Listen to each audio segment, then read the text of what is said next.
Hey everyone, I got a video for y'all today. Not gonna look at the whole thing. It's just I think it's the first 12 minutes of the video that we gonna be covering. Let's get to it. Americans are paying more for nearly everything than they were a few years ago. But car prices have outpaced even inflation. I shopped around quite a bit. Before I was driving a Toyota Highlander, and the prices had went up a lot. The average car price is nearly $50,000, a 30% increase over the past 5 years. Even so, automakers have resisted making cheaper ones. The Hemi is an icon.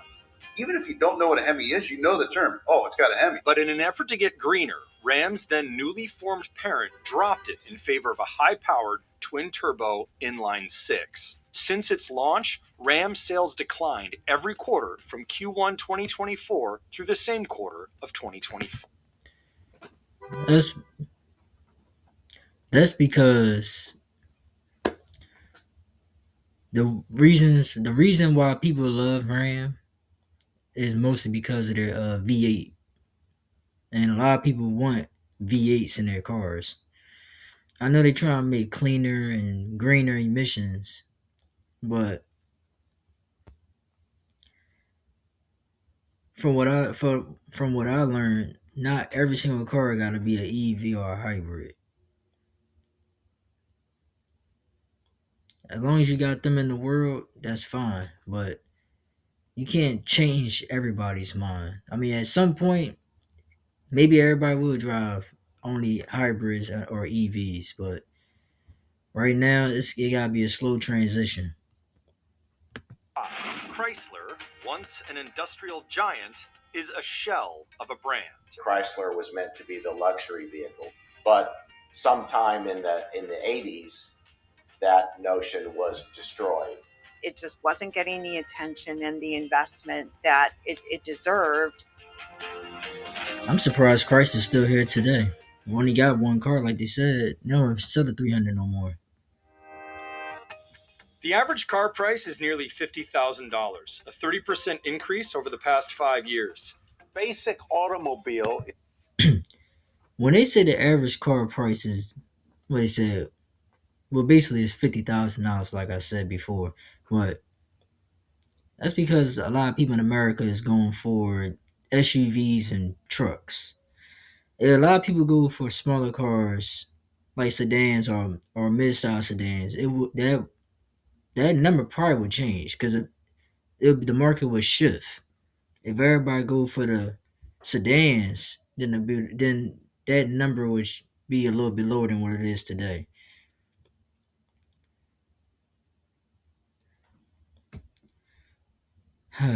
We'll talk about that more because there are some SUVs and trucks they trying to make or already are made for at a cheaper at a cheaper price. Is $50,000 or more. Monthly payments are also close to an all-time high. There are plenty of models that are going for more than 100K. A record number of owners are underwater, paying more on their loans than their vehicles are worth.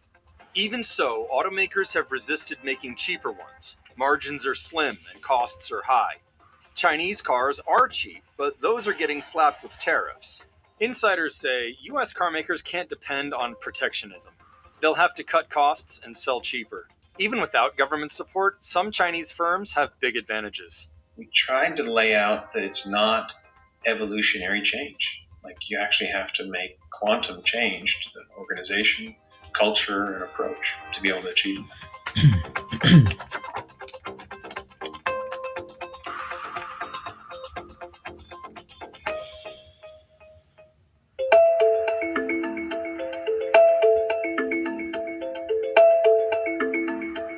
Americans are paying more for nearly everything than they were a few years ago. But car prices have outpaced even inflation. They're off pandemic-era highs, but not by a lot. What do you think about how car prices have been over the last few years? They're astronomical, but I mean, the technology keeps advancing. Technology isn't free. I shopped around quite a bit. Before I was driving a Toyota Highlander, and the prices had went up a lot. And it was not all electric, and I wanted to move to something more environmentally friendly. So I went with the Tesla. Oh my goodness. I was trying to repurchase a Camry and using the prices that I had from 10 years ago, and it just wasn't, yeah, it wasn't the same. So, what does the industry consider an affordable car? According to the Center for Automotive Research, it would cost about $25,000. The average US household spends about 15% of income on transportation. That's everything: car, gas, maintenance, and so on. So, about 51% of the population can reasonably afford a loan on a $25,000 car at 8% interest for 48 months. If you extend the term of the loan, the percentage goes up from there. The issue is there That 8% interest is too high, way too high. The best the best APR percentage is 5% or lower. I would never get a car with 8% interest and a 48-month loan. I mean, well, man, for a 48-month loan is not that bad. Try to stick to 48 or 36 months. But yeah, that APR is too high. That's not a good APR percentage. are very few cars at that price. Prior to 2018, cars that sold for less than $20,000 made up about a fifth of the market. Since then, they have all but vanished. A few models might start there, but no car sold in September 2024 had an average sticker price below 20K. Only 6 are below 25. Meanwhile, models and sales of new cars over $60,000 have soared. You're selling directly to people who want a lot of bells and whistles, and so there isn't a lot of direct targeting of people who would want a small, cheap car. This might be a strategic mistake. Here's how they got so expensive. Factor 1: the continued rise of the sport utility vehicle. They went from about 30% of sales in 2009 to over 50% in 2019. Americans just love big cars. Yeah, When they Ford sure released the do. now discontinued subcompact EcoSport SUV, it said the average price would be $4,500 higher than Ford would get from the Fiesta, even though the SUV and the car shared the same platform. Second factor: priorities changed. The legacy automakers in the US have been pretty explicit about we are going for profits, we are not going for volume. And so we are going to sacrifice volume if it gives us a bigger margin. And that's a different strategy than they've followed in the past. GM has become known for this strategy, especially under current CEO Mary Barra. Fiat Chrysler, now Stellantis, was very early to cutting high volume but low profit vehicles like sedans. In 2023, profits at GM and Ford were the highest in at least a decade, and Stellantis reported a record. Many global automakers have enjoyed similar gains. General Motors, for example, has these activist investors sitting on their board. And if they don't buy back billions of dollars worth of stock, Mary Barra could be out of a job. And so it's forces a more short-term calculation than she might want. But automakers have had to make investments in technology that they weren't certain would pay off, like EVs, software-defined vehicles, advanced safety, driver assistance, and autonomous driving. That money has to come from somewhere.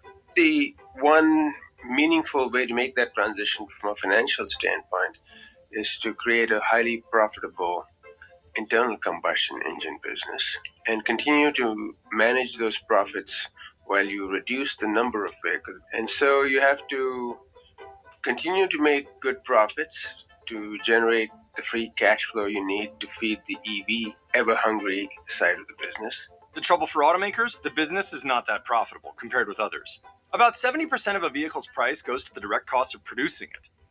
Tough this smart can only be called F-150. About 20 to 25% goes to marketing and everything else. That leaves a 5 to 10% profit. Third factor: the coronavirus pandemic. Production shutdowns, supply chain shortages, and other constraints tightened supply. Dealers raised prices. Then automakers did. Affordability plummeted. Remember, the story has been for much of the last 6 months, you would. Well, I would say this though. Automakers and dealerships work on different terms. The automakers got to sell their cars to the dealership. Um, Sometimes the dealership and the manufacturers they don't be on the same wavelength. They don't be on the same page. So I mean, I guess when the dealership raised the prices and automaker just looking down and like, oh look, they buying them. They probably seeing people buying the cars even though the prices are, 8 or 10,000 over MSRP. And the automaker say, oh, we can make more money. Oh, they willing to pay for this. Oh yeah, that's shit. Let's raise our prices up. That's greedy. That is strictly greedy. Either cut price or you cut volume. And they've decided they're not cutting price. But profits come at the cost of increasingly alienated customers. Automakers meet with their dealerships on a regular basis, and particularly they do this every January at one specific gathering. And the news that came out of that gathering last year was dealerships were saying, please send us more things that we can profitably sell for less. I guess that's the message they're getting from people walking in the door. Yeah, the more cars they have, So the question is, they how do can sell American it for a good automakers get those sale. prices down? There is some wind at their backs. EVs are expected to get cheaper with time. Battery costs are falling faster than forecasted, with big drops to come. New, stronger forms of steel may allow car makers to use less. The simple skateboard platforms EVs are built on are easily adapted to vehicles of different sizes, spreading out costs. The Chevrolet Equinox, GM's least expensive EV, is about $300,000 less than the Cadillac Celestiq, GM's priciest, but they use the same platform. New manufacturing methods can help too. Tesla said its proposed, but not yet implemented, unboxing method can cut costs in half and factory size by nearly that much. Automakers might also partner and consolidate. Two companies can share production lines and make similar cars with different brands. One can contract with another to build vehicles for a country where the first has no presence. Could be a BYD setting up shop in Mexico, having a partnership with one of the US car makers or brands, and then they sell vehicles here with the appropriate sharing of the final assembly costs. On the policy side, Helper says regulatory certainty is another necessary condition for cheaper EVs. Stability and predictability around incentives, subsidies, and public-private partnerships. US rules change frequently, which makes it harder for companies to plan. In contrast, when China went forward on EVs, it stuck with the policy. The country has even benefited from unstable policies in the US. The cheap lithium iron phosphate batteries that contributed to China's dominance were actually created in the US by a company with a Department of Energy grant. But then, gas was really cheap. Policies were not consistently applied. They went bankrupt. They were bought very, very cheaply by the Chinese. I mean, not to take away from the Chinese. They figured out how to scale it up, but they got a leg up, based on American taxpayer research. The Alliance for American Manufacturing, a group formed by domestic manufacturers and the United Steelworkers Union, is in favor of tariffs and subsidies and incentives to boost the domestic industry. The group wants to keep many of the current policies in place. We're trying to gradually make a transition to new types of energy-run vehicles, whether it's electric, hybrid, other sorts of technologies as well. And we're trying to offset some of the capital costs that are involved with that. And there's a long tradition of doing that in the United States. Policies can only help so much. At the end of the day, it's demand that dictates the business. It's a marketplace that makes the call, as we all know. And so you can have some amount of demand side subsidies, like you get $7,500 off if you buy this EV with a certain mix, up to a certain point. But these things cost a lot of taxpayer dollars, as we all know. This is the challenge Chinese competition poses. Critics say Chinese cars are cheap because they are heavily subsidized by the government. There are other factors. Wages are really low. There's a fair amount of evidence of forced labor in part of the battery supply chain. There's also a lot less attention to environmental considerations in terms of cleaning up and having a clean battery operation, which uses a lot of nasty chemicals. That said, the best of the Chinese EV startups have a 30% cost advantage over legacy automakers, even without subsidies or government help. Mark Wakefield, a managing director for Alex Partners, says to compete with that, automakers have to completely change the way they operate. From an automaker's perspective, you can't count on that protectionism. You have to get ready to fight. This is the hard part. First, Chinese companies are software oriented. Established automakers elsewhere produce cars made with very limited software embedded in parts. Truly software defined vehicles, in contrast, are ones where hardware and software can be updated independently, more like computers. It's a fundamentally different way of developing a vehicle. Chinese firms are also fast. They develop things quickly, they scale things quickly, which attracts attention from government, suppliers, or other stakeholders. They take a lot of time in the strategic phase. They're much more willing to just go. They don't have the same sort of battles about what to do and what to make. Chinese firms rely heavily on methods like virtual testing rather than the physical tests favored by others.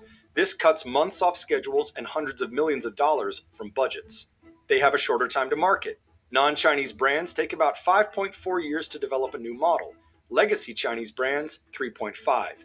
New energy vehicle brands like BYD, 1.6. Deadlines are hard, even if that means releasing a subpar vehicle. These companies have an intense overtime culture. Most of them do not allow this drift that Western companies do. And they're willing to put a bad vehicle out there and suffer the consequences because they consider the alternative to be a guaranteed loss. If I take 40 months to make the vehicle, I can't make a competitive vehicle. They're also willing to endure large losses early as they get to scale. There are two benefits: higher volumes, which help spread costs, but also a lot of learning in that painful early period. This desire for short-term profits by American investors, these activist investors, makes that strategy hard. China has taken large losses for a long time. And this is their playbook. They do this in industry after industry. There's very little forgiveness for a CEO today who says they make losses on a vehicle or a vehicle line or a whole new propulsion technology. And so they question it every quarter. And so they're thinking of it every day. And so it's in that sense where if you now move from a $60,000 vehicle or a $70,000 vehicle or a $40,000 vehicle to now suddenly announcing affordable vehicles at $25,000, you get doubly questioned because you're going to be making even more of a loss per vehicle. They also take a first principles approach, a willingness to question some of the most basic assumptions or practices. Tesla has been known for this in the US market. Example, allowing over-the-air updates to the core safety and powertrain systems on the vehicle, things like brakes and motors. Before they did that, even probably 7 years after they did it, no other auto company in the world would dare. Vertical integration, doing a lot of work in-house rather than outsourcing to suppliers, also seems to be a key advantage for companies like Chinese BYD and American Tesla. The United States is also investing in a local EV supply chain. In terms of money spent, it's gone from trailing China to surpassing.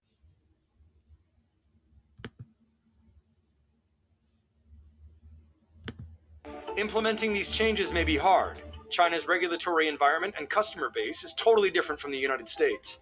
But closing that 30% cost gap might require a total revamp.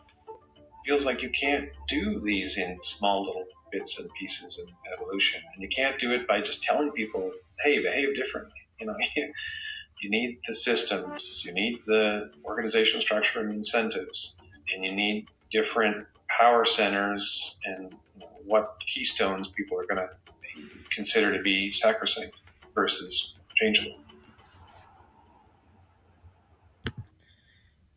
Don't sleep on China, man. Don't sleep on China. BYD is killing the game. They killing the game. But yeah, I'm gonna stop the video right there. Thank y'all for watching. We'll tune in on the next one.